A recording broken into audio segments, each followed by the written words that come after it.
Also a necessity to respect the family and those who are processing and grieving from what occurred during this incident. So please keep that in mind. At this time, I would like to ask Village President John Skillman to speak on behalf of the village. Thank you. Good afternoon. I'm John Skillman, Village President of Carpentersville. The Village of Carpentersville is heartbroken by the tragedy that occurred yesterday. Resources are being identified at this time to assist the family in the short term. We do have our social worker here from the Village of Carpentersville that will be working with the family directly. It's still too early to know for sure the cause of the fire, but it's actively being investigated by the ATF, the State Fire Marshal's Office, and also our investigators.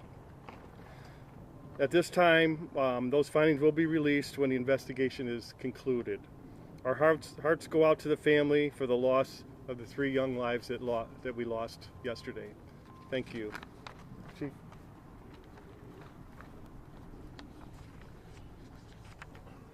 Yesterday morning at 9:43 a.m., the fire department responded to the report of a structure fire at 1726 Kingston Circle. The first engine arrived at 9:47 and found heavy fire coming out of the 2 lower windows on the street side of a 2-story residence. Companies immediately deployed hose lines to extinguish the fire as family members were exiting the structure with symptoms of smoke inhalation. The family members were able to report that there were still victims inside the home. Crews then redirected their aggressive search efforts to the structure and were able to find and remove one of the 3 victims. A young child was removed and quickly taken to the ambulance where paramedics began resuscitative efforts. The West Dundee Fire District transported the child to Sherman Hospital for further care. And tragically, the 2 remaining children were pronounced at the scene. Of the 3 family members on the scene who were trying to assist with the rescue efforts, 2 were treated and released with smoke exposure, and 1 was transported to St. Joseph's Hospital with symptoms of smoke inhalation. An additional arm was requested to bring the support needed to deal with this tragedy and to help with the treatment and transport of the victims. The fire was extinguished in the basement at 9:56, and the search continued for any remaining victim. At this time, 2 dogs were found on the 2nd floor of the home. A total of 11 agencies responded to the scene, along with fire investigators. The fire that started in the lower level caused damage that is initially estimated at $350,000 to the structure and contents inside. But as we all know, the loss of 3 young lives is priceless.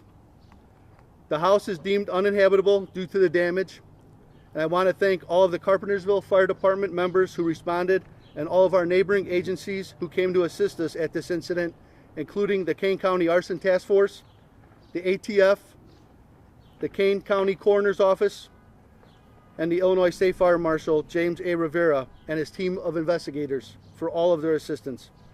The fire is still under investigation and no cause has been determined at this time. Thank you.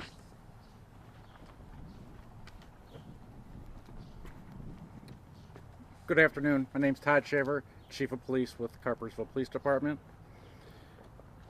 On March 30th, emergency responders were dispatched to a house fire at 1726 Kingston Circle, where we found 2 deceased children in the basement.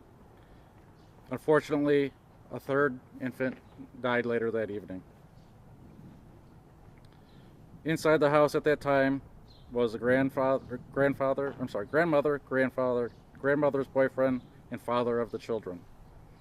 The fire's cause is currently under investigation with detectives from the Carpentersville Police Department, Illinois State Fire Marshal, King County Major Crimes.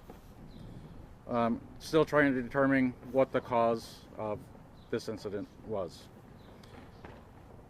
Our social services coordinator has been assisting the family with any needs that they may need services with.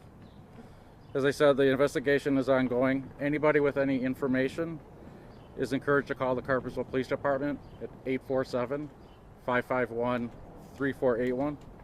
Our thoughts and prayers are with the family at this time. Thank you.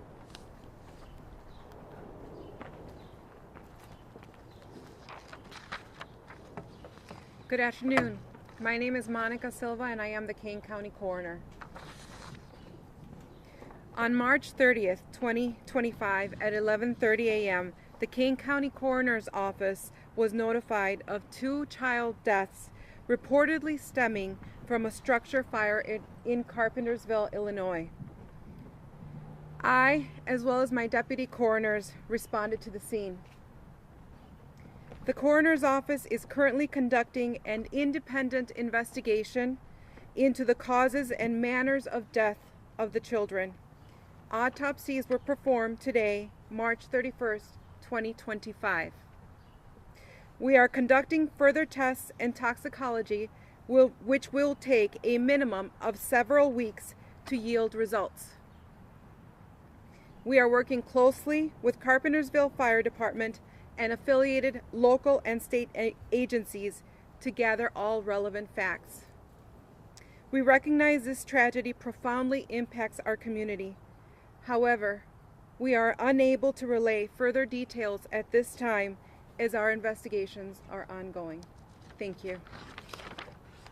Before you move away, are you releasing the names yet? We don't have a positive ID yet from our office, so no. Chief 97, I understand that obviously there's a lot going on involved in this investigation, but if you can walk us through what is being looked at, and what all of this is going to entail before you reach a determination. Police, fire, and the arson task force is working together to try to piece together what happened that morning. We understand that the fire started on the lower level of the structure, but it's undetermined, and it's going to take some additional investigation to find the initial cause of the fire. How long do we think it's gonna take? It could take a couple of weeks to come up with what had happened. Chief, do you happen to know if there were smoke detectors? The last time that we we have a program in Carpentersville, residential rental checks on rental homes, and the last time we did an inspection, they were working. That was in 2021.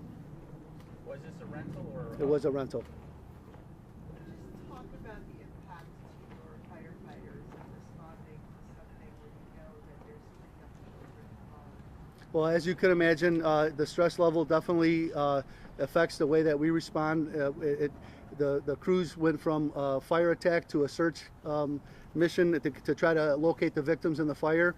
They had an idea from the family members where they were at, and they initiated the search, but the fire was well advanced upon our arrival, and it was very difficult for the firefighters to get in. So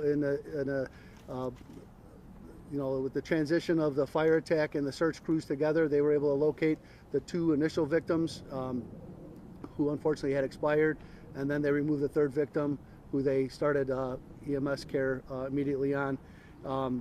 Just like the family, the firefighters are going to be struggling for some time, and we're going to be calling peer support teams in to work with them over this week and the following weeks to come. Once we are able to ensure that everyone is okay, we'll continue to work with the family and make sure that they have the resources that they need to move and process this all, as it's a very difficult situation. How are you able to determine that this started in the basement?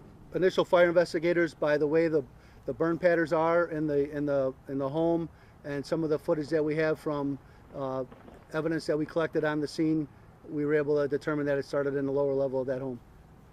Were there bedrooms in that lower level? Yes. If I may ask, John, Yes. has something like this happened in this community before? Because I know this has to be just such a tragedy. It is. Yes, thank you for asking. It did happen in the early 90s. Exact same house, the bi-level house. We had a fire in by the high school, where 3 young children and a mom passed away. So we've had this tragedy before, but it's been a long time since then. So it's definitely affected the village. With social media now, with a lot going out there, we just want everybody to take a step back, please, and just let us do our investigation and follow up. And we need to take care of our police and firemen too. They were all there at the beginning and had to live through that too. So. And just talk about, obviously there's been a tremendous amount of outpouring from the community, and support towards this family. There's several GoFundMe's for the family. So I know we're working on a few of those. Our social worker here today will be working with them and the family directly to assist with any problems or funeral expenses. You mentioned yesterday when we were talking that you were actually in church when you found out. I was in church at St. Monica's Route 25 right here when I heard all the sirens and I got a text of what was happening. So I had to get up and leave and go respond to the scene. So to support our personnel and our residents, of course, and the family members. So. I just have a question for Chief, if you don't mind. Given all the posts, the upfront support and everything on social media, why do you think it was important to have this presser today, even though there's still a lot more questions and answers in this case? So I think just to answer the questions that the media had and to put to bed some of the rumors that are out there, the more information that we can get to each and every one of you, I think it helps process the incident, and we want to cooperate and give what we have to this point to you, so that again to just cut out any rumors that may be out there. There is going to be a makeshift prayer vigil today at 7 o'clock. Anything you just want to say to the residents? Any words of encouragement for them right now? I know that the family is struggling, and any support that you can give, or if your attendance at the memorial, would be greatly appreciated. The second victim, the adult victim, went to St. Joe's or Sherman? St. Joe's. St. Joe's. And for the police chief, who were the three people, adults in the house?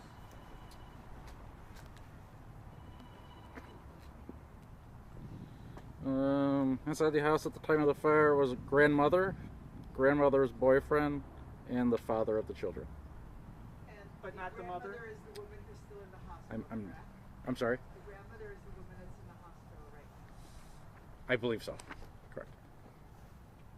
So the grandmother, her boyfriend, the child's father. And Correct. How about the children's mother? She was not present.